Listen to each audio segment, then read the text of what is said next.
여러분은 상기도라는 말을 들어보신 적이 있으신가요? 교회를 오래 다니시거나 신앙심이 두터우신 분들은 들어보신 적이 있으실 텐데요.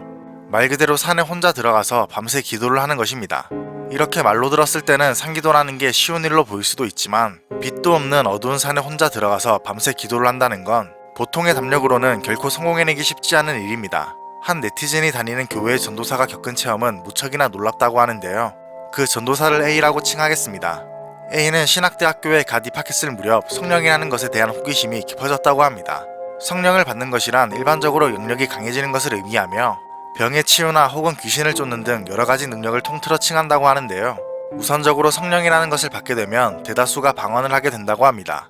많은 분들이 아시다시피 알 수 없는 언어를 뱉어내는 것을 보고 방언이라고 합니다.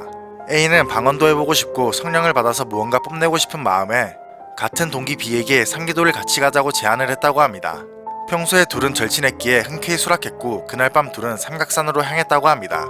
삼각산에 도착한 후 상기도가 처음이었던 둘은 무서운 마음에 둘이 같이 기도를 하기 시작했고 약 20분 정도 지났을 무렵 이건 아니다 싶었던 A는 혼자 기도를 하기로 마음을 먹고 B에게 서로 떨어져서 기도하자고 제안했다고 합니다. 그러면서 B는 커다란 바위가 있는 자리에서 기도하고 A는 조금 아래로 내려와 커다란 소나무 밑에서 기도를 하기 시작했다고 합니다.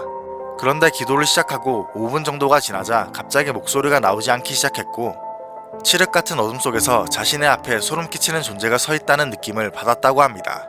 하지만 A는 멈추지 않고 기도를 했고 그러다 갑자기 입에서 욕이 나오기 시작했고 자신이 평소에 생각도 안 한 욕들을 쏟아냈다고 합니다.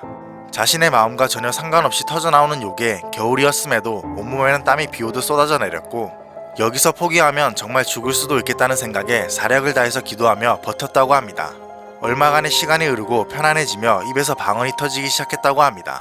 그 순간 앞에 있던 소름 끼치는 존재가 없어졌다는 느낌을 느꼈고 친구가 걱정되어 큰 바위로 달려간 A는 쓰러져 있는 B를 발견해 등이 없고 산을 내려왔다고 합니다. 산에서 친구를 얻고 내려오고 잠시 후 친구가 정신을 차리자 무슨 일이 있었냐고 물어봤지만 순간 친구 얼굴이 악마 형상처럼 보이더니 짐승 소리를 내기 시작했다고 합니다.